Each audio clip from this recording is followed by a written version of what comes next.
stage event presented by Mubadla. This artist chat is part of our off-the-stage events, which usually includes community dinners and class visits at NYU Abu Dhabi classes, and also Q&As after shows, as well as artist chats. And tonight's artist chat is can become anything. And if you would like to hear more about the off-the-stage events, please sign up for our newsletters.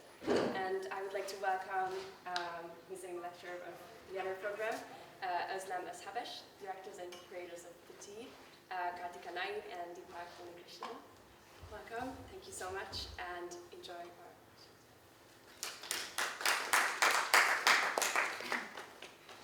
Hello, welcome everyone.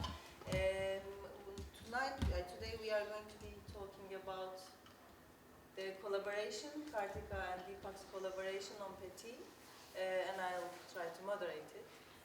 I have already some questions for them because I'm really curious about the piece. I'm really excited about the piece. But at any point you can ask your questions, because if you let me talk, I will keep asking questions. So feel free to raise your hand and ask anything you want. I'll start off with like 2 questions and then we will continue. So, really nice to talk to you. Well, my first question is, how did you decide to work on this piece or on a piece together? How did you come together and decide to create Petit? Can you take that one? No, you should go first because I'm used to hearing you talk a lot. So Okay. I'll go after you. So if we were to go back right to the very beginning, so I knew Deepak's work before I met him, but we actually met and talked because we were invited to a literary festival with a manel, which I was supposed to moderate, on men writing women, which Deepak does exceptionally well. So, you know, it was an easy manel, except that everyone had a kind of nervous breakdown thinking about how they were the only men on the panel, which was very annoying because I wanted to say, what do you think I am, jelly donut? Anyway, but we got talking because the festival, in the way that festivals do, decided to be both ecological and economical and sent us off in the same taxi 7 hours before our flight. This is how you... Great. Yes. So we had 7 hours at the airport to talk. And then the pandemic happened. We kept in touch, and one day, with a whole lot of things happening, I had been diagnosed with cancer, so I was in the middle of chemo, etc. Deepak had been diagnosed with Meniere, so, you know, there was a lot of correspondence. Which is a very happy conversation. Continue. And I asked him if he'd like to write something together, because I'd just been writing a whole lot of collaborative books, but I'd never written fiction with someone. Like, I've written stage pieces, I got 2 books of poetry which are co-written, and I was very keen to write fiction with someone, Deepak as it happens, because I wanted to do something which was absolutely phantasmagorical and quirky and everything. And a few months later he wrote back and he said, how do you put 2 dancers in a suitcase and make them disappear in midair? And now he should take over. Yeah, so I think we should thank Etihad because there's a backstory to this. So I have to travel to the US 3 times a year to keep my documentation valid. What that means is if you do that, your status gets upgraded. So it's the only time I was Etihad Platinum. And so she was a stranger and we were talking and I asked her, would you like to eat something? Because Karthika has EB, she can only eat very specific foods. So she started listing them for me, and as you do when you meet a stranger for the first time, would you like to come to the lounge with me? Is basically what I said. So we kept talking, and you know, I say this in jest, but I think it's also about, you know, it's a rare thing when you can actually have a conversation with someone who's new. And so when she proposed whether we write something together, this is the pandemic, there's really not much to do. I don't collaborate very well. There are people here who know me quite well. I struggle with collaboration because I like being on my own quite a bit. But I respected her work tremendously, and she's also annoying to a point where she doesn't take no for an answer. So I just said, fine, let's do something. I meant it, but I didn't think it was going to go anywhere. So we started writing, and then it stopped. But we kept talking. And when I made this overture proposal to her, she had already spoken to my students about dance, that she's so well versed in. She's a walking encyclopedia, because when I'd ask her references, and you probably know this, she'll send me 30 names, so I'm thinking, okay, no more. And then she'll send me another 20. And I'm not exaggerating here. And then she'll check on you, as in, did you watch that? Like, great, now you have homework on top of everything else that's happened. But I trusted her. And I know for a fact trust is a rare thing. And I work slow. So I don't have many books, I have one book. And I know that maybe if there's another one, it'll take me some time. But I knew for a fact that I wanted to walk away from text for a bit and concentrate on other things, because I'd been thinking about the body a lot. And we had been having conversations about sickness and illness. And doing this in the middle of a pandemic makes it coincidental, but that's what we did. But I started thinking about the elderly quite a bit, because my parents are elderly. And so I was telling Karthika once, before even I made this overture, I sort of wonder what it's like to just pay attention to the body and what that means. I'm used to clearly talking, and this is being filmed, so this will be there for posterity. But I'm not used to sort of figuring out what to do if you don't have words to help you.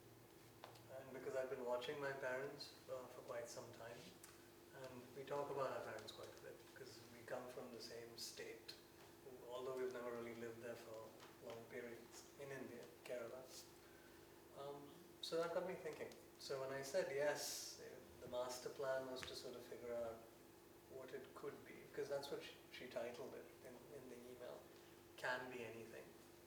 Yeah, and so just as a gesture, like it really can be anything. So she'd send me stuff, and I'd read them, but I wouldn't know how to respond because I was terrified, because I know her work, and it's solid. So I was also afraid of sending her things that was just crap. That's how it began. And this is a few years beforehand, before Pitti was even a thing. So that's what I'd say. It started with Etihad. Yeah.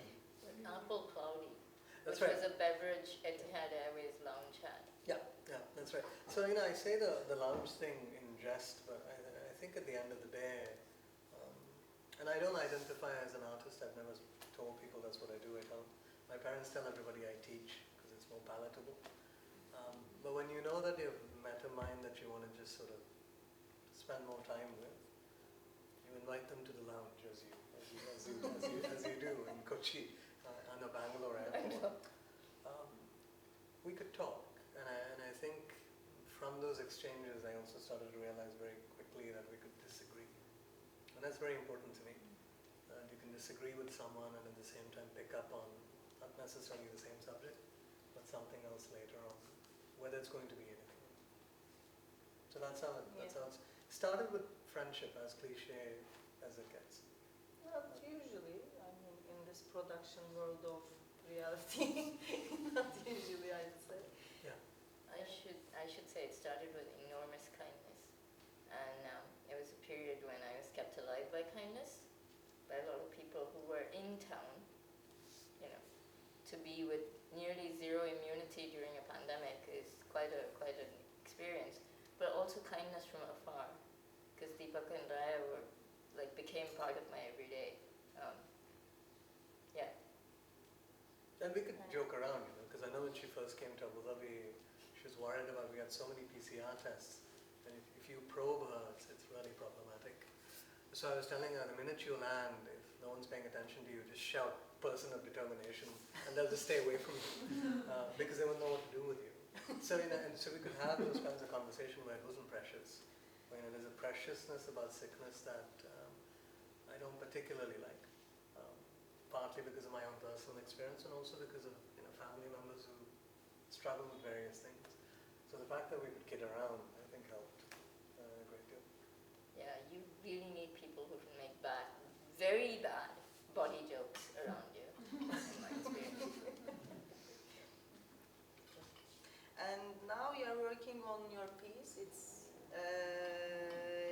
are creating in a space, in a place, in a city, which is constantly changing, very fast, moving forward most of the time. And you both work on like bodies, belonging, change, and you are both from Kerala, and you are from here actually. You're both originally from Kerala, and you have experience of changing places. So how did this place affect your work, and how you two? Okay, stop me a little bit, I went for a while. So, there's an easy answer to this that's fairly straightforward, and then there's a complicated bit. So, I'll go for the easy part.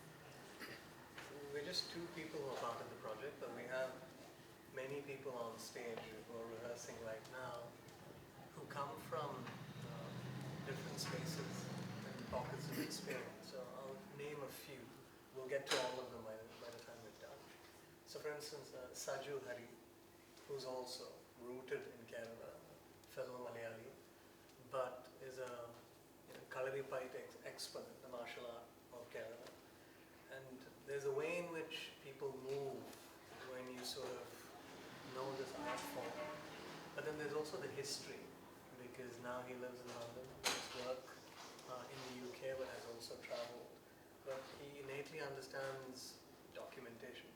What does it mean to be piggybacking on a certain kind of documentation that's connected to nationality? In his case, it used to be Indian. But then there are others who come from different experiences. We were joking around before we started. So we have Willie Sesa who's in charge. He's a lighting and set designer. He was a wizard with light, really. And he lives by the sea. So we were talking about what does it mean to take a break, and I said, go to Sadia, go to Mamsha, and swim. He was basically saying, I'm not going to do that, it's too clean. And I'm like, you posh Frenchman, I mean, what are you going on about? But then he said, I need it to be dirty. But he hasn't gone anywhere outside of France, lived anywhere outside of France, but I think there's a lot of, for me, innately, it's about trusting someone who understands what it means to move. What it does to you, what it does to your body on various levels. Your question is about transience. I mean, I'm used to it. But it also does things to you that you don't completely understand. So I think part of the project for me, Kara should speak for herself, is being in conversation with individuals who have a very different understanding of what it means to move. But they bring their own histories and memories to the project, which helps the project and furthers the project. So in what you see, if you attend, there will be things from these various lines. We're not going to flag it as, this is Karthika, this is Willie, this is Simone. But it matters to us, and that's what the pitch was, if we're talking about pitches every time. And I met almost all of them, barring Sarathi, because of Karthika. And so I'd sit with them, and it was a business pitch, and they'd say, what is the project? And I'd say, well, I want all of you to come and for us to have a conversation about what it means to make a work, about the body in a place where the body is acutely felt as a very particular kind of vessel if you look like me. And so in my family, we don't talk about the body. And when I was growing up, we never read much about the body that's situated here, irrespective of what your nationality is. So, and that was the pitch at the end of the day. So in other words, this is me intellectualizing a very simple phrase. Help me. Help me understand what happens to me and to others when we think about movement all the time, consciously and unconsciously. That's, I suppose, the philosophical position. I'll stop now.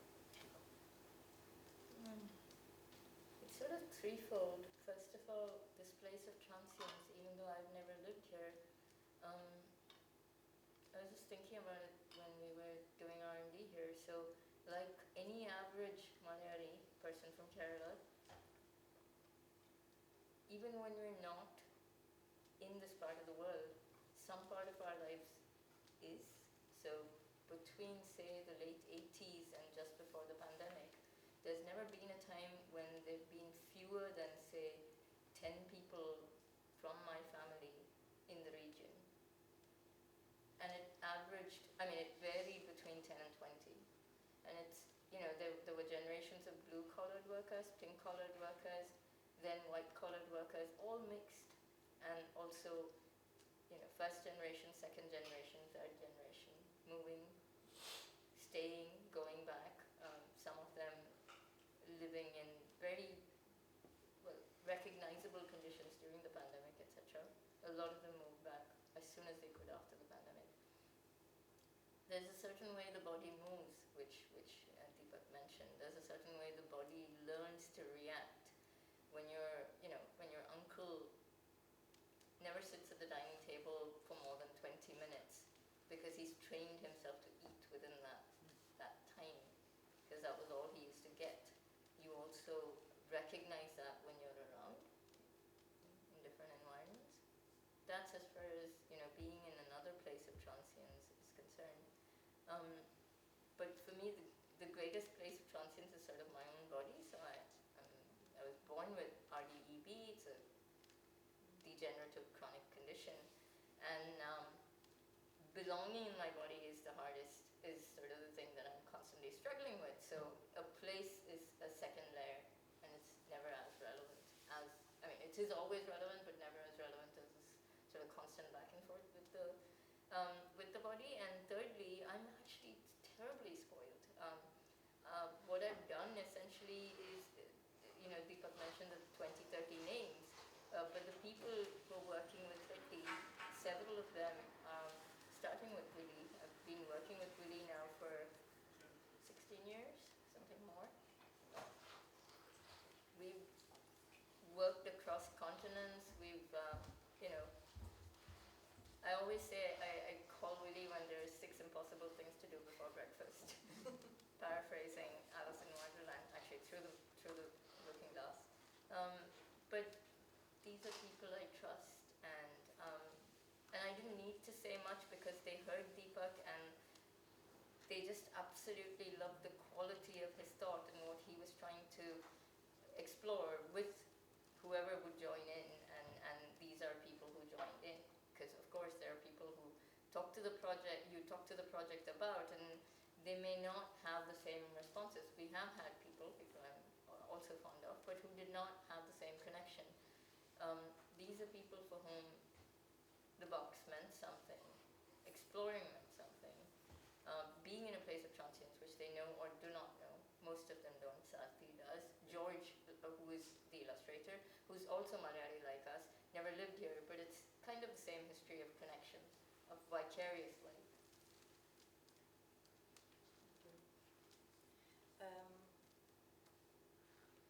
If you don't have any other questions, I keep going. Yeah. So I want to ask this, and maybe we will have some questions from the audience. So what do you carry in your boxes now that in the play or rhetorically? So this is an interesting one. So, you know, talking about the literal box or just box as a metaphor. Whatever you thought. So when we were asked for marketing material, I think those are somewhere. Yeah, okay. So explain the project to us. For us it was important that it was called Pitti. We didn't want like a strap line, but at the same time we offered a sentence that, you know, it means box, suitcase, container, coffin. So when you ask me this, I think it really depends on context. So around 1983, the box would be Grandpa's coffin going from Abu Dhabi to Kochi airport by Bombay. If you ask me this in the 1990s, it would be, some of you are old enough to know this, unfortunately, and some of you are too young to even know what this is. Good for you. A VCP. So it was the sister of the VCR. And so if you had enough money stashed away, you would get the VCP or the VCR if you made a little bit more money, and you would check it in.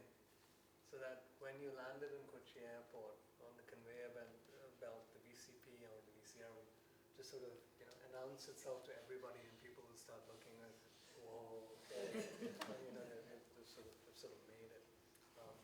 Then, you know, you have things that we took, because we moved here with a lot of boxes that were put on a shipping container, and for me it was mainly the books. also brought back a bicycle, which is a ridiculous idea, but anyway. So there were 7 to 8 boxes of books that I had managed to collect as a student. And I've moved that using USPS in the United States. For those who don't know, it's the Federal Postal Network, which is crumbling. But I would wait, every other day, because we moved to Chicago from New York by train. And so my biggest worry was USPS would mess this up. So after the 4th or 5th day, I just wait for the books because they mattered to me. Now, fast forwarding to what do I travel with now? In my backpack, hearing aid, all my medication, really, documentation. So that's one thing I've never really forgotten, and shoes. And I mentioned documentation primarily because we were trained to sort of carry paperwork all the time. And I always bring my dad up whenever I give a talk because he's good for storytelling. I bought him so Kerala was hit by floods a few years ago, and then it comes back repeatedly. So in my head, and when I returned to the US, I went to REI. For those who know this reference, it's a store that sells stuff that will save you from everything in the wilderness. So I bought a waterproof backpack, state of the art, brought it back, gave it to my parents, and 2 or 3 years went by. And then, you're curious because you're a nosy son and you sort of want to know you say box. For me, the backpack is also a kind of box. It's a vessel that keeps things. And so I told my parents, I gave them strict instructions. When there is a flood, you go for this bag, and then they can't run, you hobble away, and maybe you will live. So I asked my dad, can I see this bag? He said, yeah, sure. So what he had done was, he had put house keys, the documentation for the land deeds, everything related to any object that is important to them, but there was no food, no water, no flashlight. All that mattered to him were these things that meant something. And that's a very Gulf thing, by the way. Whether you're Malayali or not, you come here to make enough money to build that thing that everyone can sort of spot. So it was all of that. So I asked him, this is ridiculous. He said, no, but you will need this. So in his head, he wasn't saving himself or my mother. He was just preserving the documentation just in case that they retrieved the backpack. We'd have the deeds to the house and everything else. So now I'll answer the question philosophically. For the most part, what I carry used to be my health. And I don't have enough of it anymore. So now it really is stories at the end of the day. How can I keep an artist occupied for 7 hours if we are stuck in an airport? Take her to the lounge in an uncreepy-like fashion. Ask her, would you like some apple cloudy? And just try to learn a bit about her life. How do I convince my students when I talk that I count? And what I talk about counts. How do I convince them that these stories, because they come from, in some cases, literally boxes. The photographs, the albums, the things you can't take because you don't have enough money for checking. So you're just left with what you have in your backpack. So I got very good at memorizing stories. So I think that's what I take. Also, for anyone who knows this, when you're at the airport and they ask you anything to declare, why are you here? You start, it's a dance, right? It's quite performative. So it's mainly that. And always the ID. Always. I never go anywhere without the ID. Just in case. It starts with the ID. I'm obsessed about it. When we first came on campus and Deepak said you can leave your bag anywhere, etc. I can't. I'm all too used to. In France, it's also the law. If you step out of your doorway and you don't have ID, we were discussing this just before, you can be arrested. I've known people who've just gone to throw out the garbage or whatever, and when you look like me in particular, that's more probable than when you don't. So yeah, ID, medication, tons of it. So much of it that when they stopped me at customs the last time, they started rummaging and then at one point they just got tired. Which is actually a good thing. I don't know if it's going to happen every time, but yeah, there's a truckload of medication, and then incredibly, completely useless things. Stubs from premiere night. So I used to have the sutra stubs, for instance, or the program notes. Yeah, it meant a lot. So there's work that, there's this thing about apocryphal. These are pieces, by the way, which, sorry, not giving the context, these are pieces that I have either produced or written, and which are part of my found family's, I guess, heritage. And I sometimes joke that when I die, I want to be bothered with that, because there are pieces which you didn't think you could make, because you went through just absolute hell, but the piece is beautiful, and it's years of your life, and it's years of the lives of people with whom you've actually spent more of your life than anybody, even in your family. So, yeah. It's funny because I haven't thrown any of my documentation away. So I have, for example, when I went to the US, I went as an F1 student, switched to an H-1B work visa, switched back to being an F1 student, and then you have the OPT in the middle. Was undocumented for a bit. And so, I've changed nationality now. I still keep them. I still have an argument with my partner every night, because she's like, why are you obsessed with this? There are like 3 boxes. I still keep them. But at the same time, you have reminders when because my doctor's in Paris. It's a very bougie thing to say. But he's the world's most renowned expert for what I've got. So he just happens to be in Paris. Very dapper gentleman, Dr. Fan. And I was speaking to Ka, and she said, do you have your passport on you, or a copy of your passport on you? I said, no, I'm American now. Well, don't need to do that. But she insisted, and it's also, and then she told me about the law, and she can be quite persistent. Fine, I'll take the damn thing. I put it in my pocket.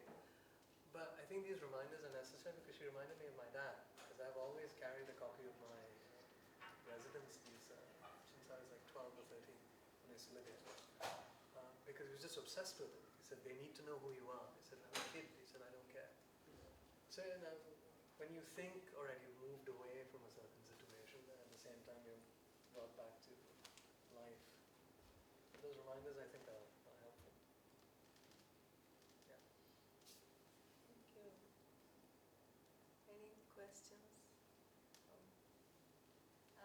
You said that it was important for you in your first conversations to understand that you were also able to disagree.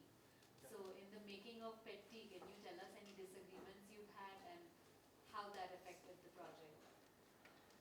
I think different beverages need to be served. Okay, you go first. Oh boy. You'd have to be here for 7 hours, as we did at the airport. I think it's more about actually talking things through. I mean, it's funny you should say that, because I think it was in Deepak's class, or in one of the classes that we were asked, what are the most important things to bring, that you keep in mind about a collaboration, and my thumb rule is the same thing. Never work with people you can't fight with. So you do need to disagree, because if you're going to agree on anything, you might as well clone each other, and then there's no work, because your horizons are different, your gaze is also inevitably different, and it's kind of about finding how the difference can actually enrich the project, because we bring it in.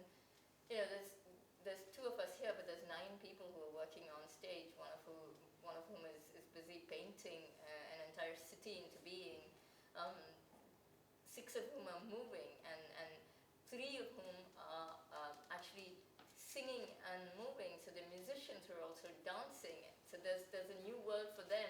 The 3 choreographers who are also performers are singing.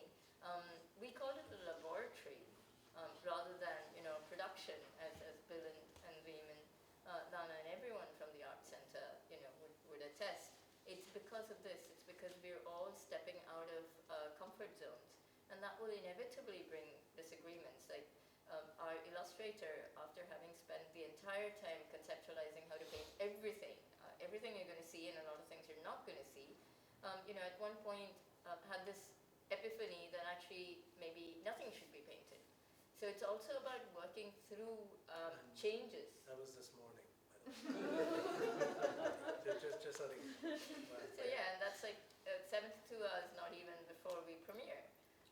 So it's also about change, because part of making a work is that even when you agree, and it's not even about agreement, even when you think you're going to make one thing, that thing takes a life of its own. It happens even when whether you're working alone or not, but when you're not working alone, you multiply the possibility of that thing changing exponentially by the number of people who are in the room. I think it's also about, because you asked something very specific, so when I say disagreements, sometimes it's not dramatic, something is just pointed out. And I think, no, that's not true, and I have to reason it in my head as to how I can make a convincing case. If I can't make a convincing case, I sort of wait. I sort of wait it out. Even from the very beginning, when I told, and so I wanted to do a piece with aerialists, and in my head I thought it would be good to have dancers in the air for an hour. And then I was told in no uncertain terms by professionals who know what they're doing, that you, in some ways, kill them, or it's just not convenient. You don't want to be hung from the rafters. Okay. Or you need equipment worth a few grand, a few tens of grands, which nobody's going to give us. Right, and I'm close to go, but not that close. So you realize pretty quickly that the money is not there, you can't put people in the air for that long. But I think it's also, and this is going back to the homework part, right? And she'd ask me, did you watch this? I go, no, I didn't. So then I go back and I watch it. Now do you know what I'm talking about? Yeah, okay, fine.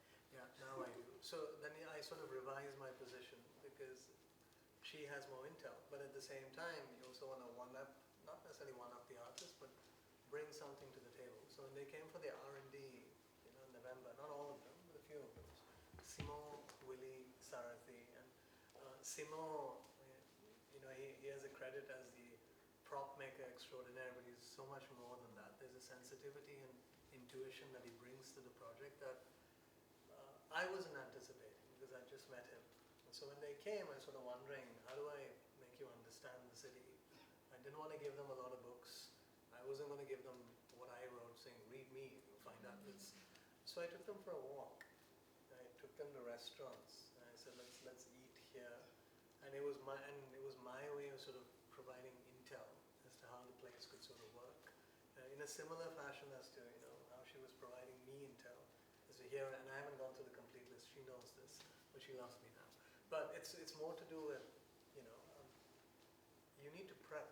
I think with Karthika, what I've learned pretty quickly is, if you don't do your homework, she'll call you out on it, which is one of the reasons I'm not sleeping. But it keeps me on my toes, and it's exciting in many ways, and this is not a very cliche way of saying it, because a part of me is terrified. I can do this, I can talk, I can also write. Good at one, the other one I'm not so sure. But we're talking about a piece where our text really isn't there. Yeah. It started with text. We have like 20, 30, 45 pages of text, single-spaced, which we have shared with everyone who's participating on the project. And most of it is gone. And it's more about, here's what we've got, tell us what you're thinking. And in my head, at least at the time, I'm speculating on what the piece could become. And when I say this, it's not to terrify people who work for the Arts Center. We're still not sure. And for me, that's an exciting place, quite frankly. I'm not saying you're not going to get your money's worth, since this is on film. You will absolutely get your money's worth. So it's more to do with what could a piece be. And this is where I think we should also mention, Bill, and this is not being lip service, the amount of generosity it takes, and also to other members of the Arts Center, for you to listen to a project where we're trying to think about how do you talk about the body a certain way in a space, and you make it here. We don't import it, we don't plug and play. We make it here based on the knowledge that's rooted here, but by inviting people who come with a certain sense of urgency and purpose from the various disciplines that they come from. I never thought I'd be working with a circus artist. I think he's a pain in the ass, but I adore him, because there are things that he does with his body that I hadn't envisioned. And it's the same for the others as well. I mean, she Chiru, and I might forget her name since this is on film. It's not on purpose. But I guess what I'm sort of getting at is the disagreement that we spoke about this morning. I don't agree with George. He knows that because he said it. It's about how do you move forward. How do you further the project when you have a disagreement, and at the same time you have to figure out what the compromise is, and it's not a diplomatic compromise. Because all of us really care about what we do. We want the work to land, we want the work to be dope, but we're also aware of the fact that to get there, things may go awry.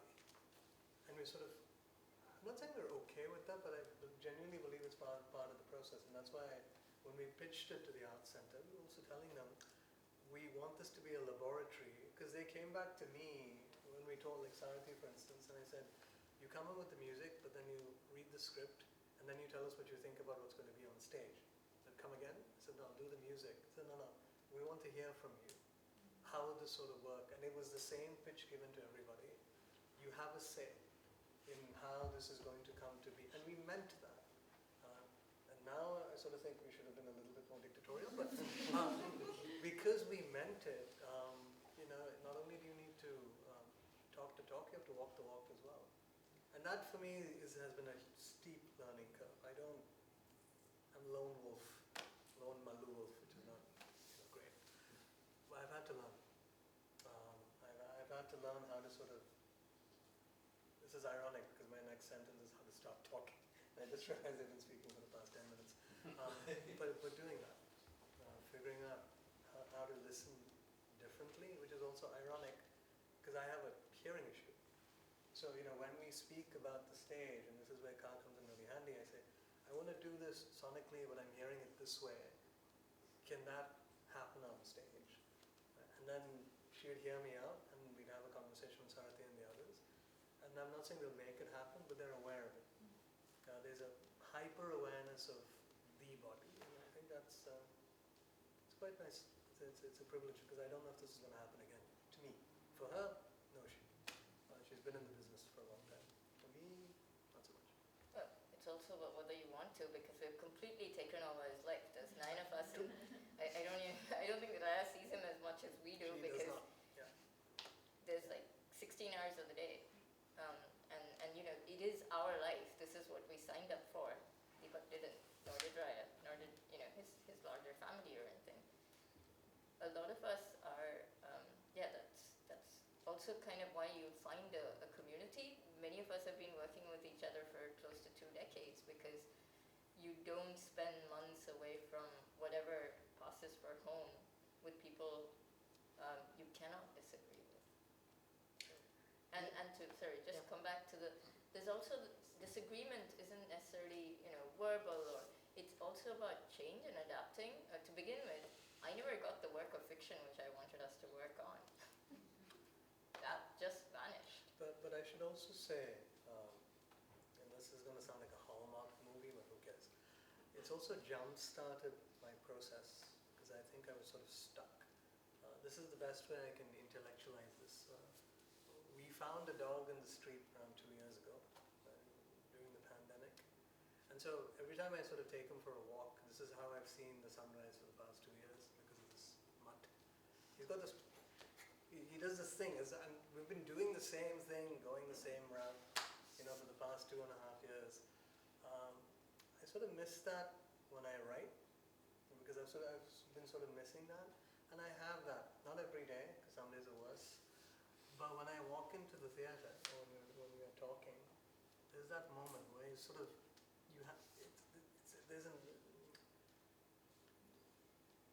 my mind starts to pulse. And that's a rare thing. I'm old enough now to sort of know that's a rare thing. So you sort of go, all right, you want to do the best that you can. But it is what it is, as I say.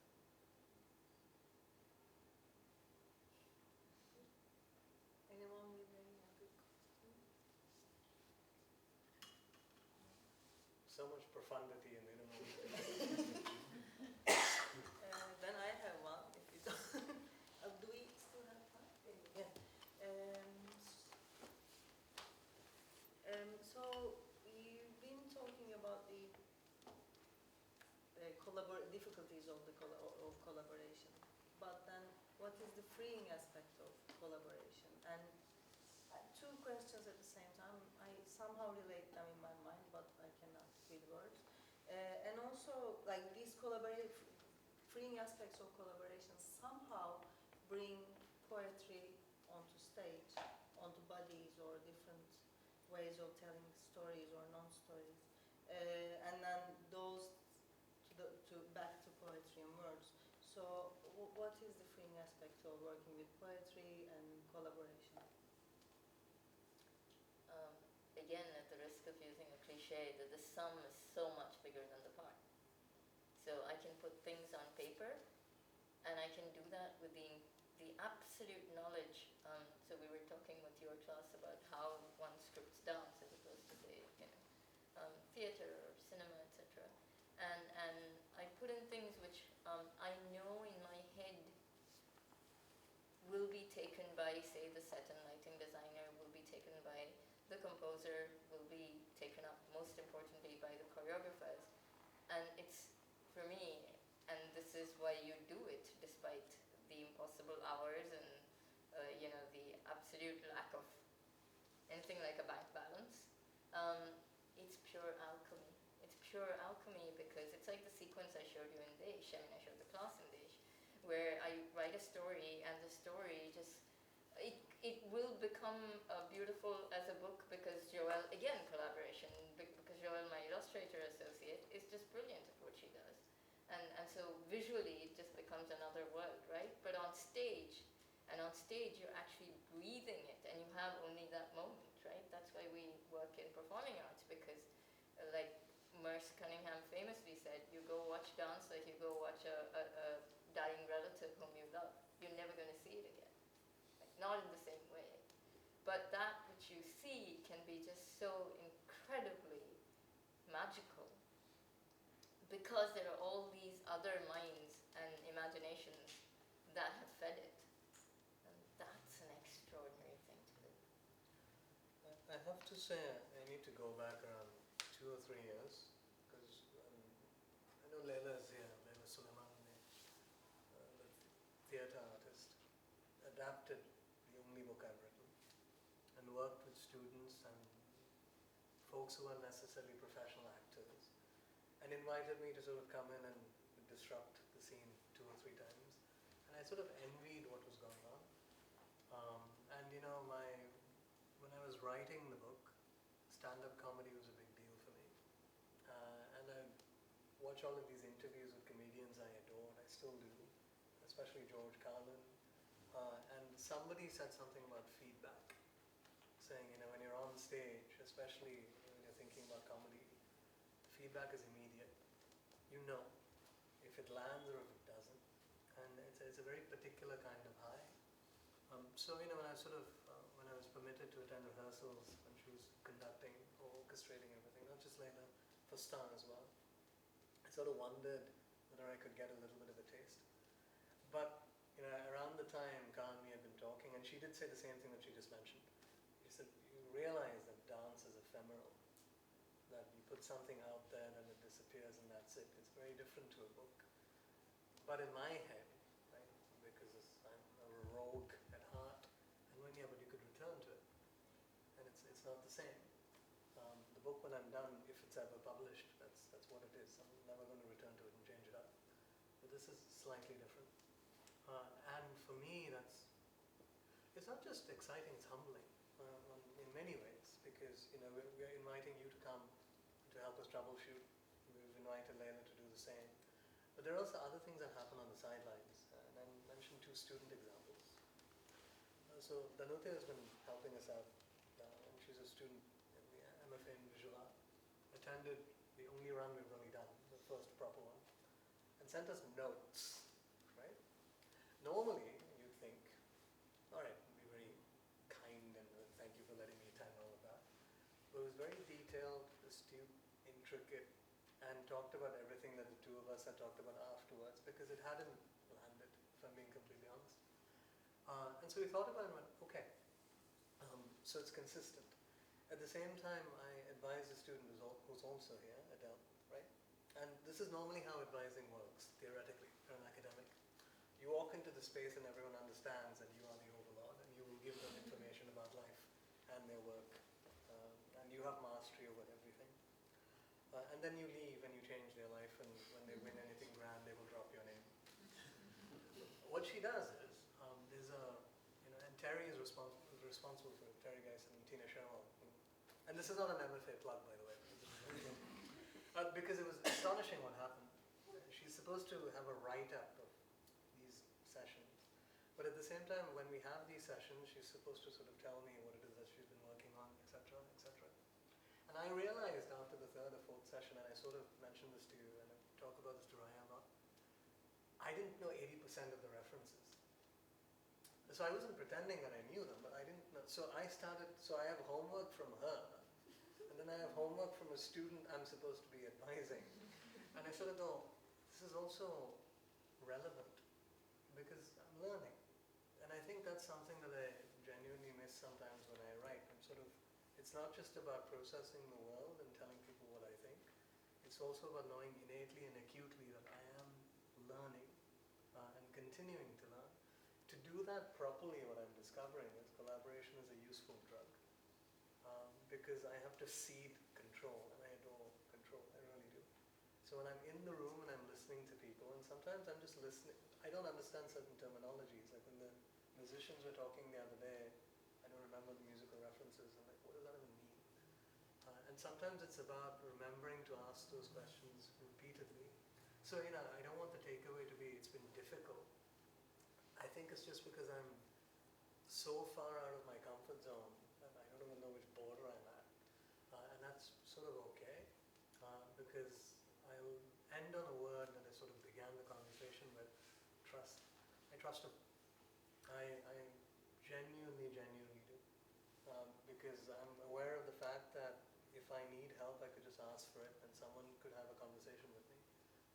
Which, I will say this repeatedly, is a rare thing. And the reason I sort of mentioned Danuti and Adele as well is help comes from very strange quarters or pockets, which I'm aware of because I'm wise, middle-aged. But you forget. And I think that's what collaboration is sort of. Oh, even Layla, she sent me a message yesterday. You need help. I haven't spoken to her in like 2 months, but she's aware of what we're doing. She knows it's important. So it's stuff like that. I mean, she uses the word kit a lot. It's a good word. It's such a good word, especially here, where everything is transient and so found family is crucial.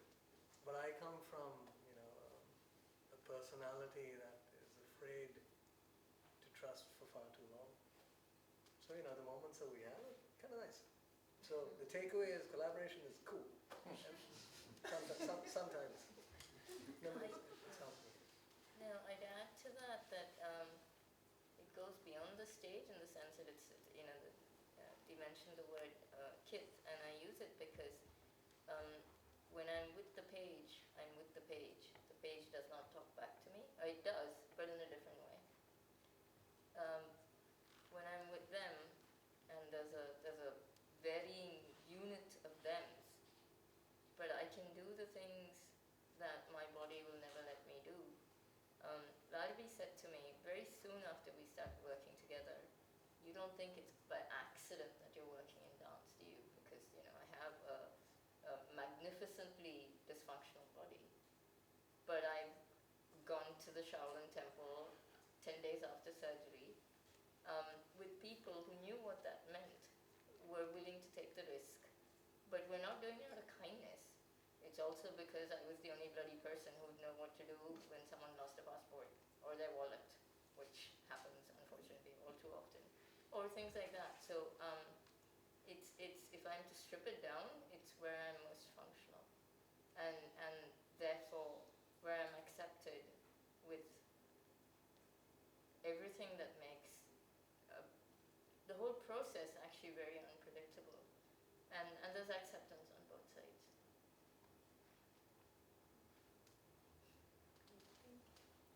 I think it's a nice place to stay silent and finish. Yeah. Either they're in shock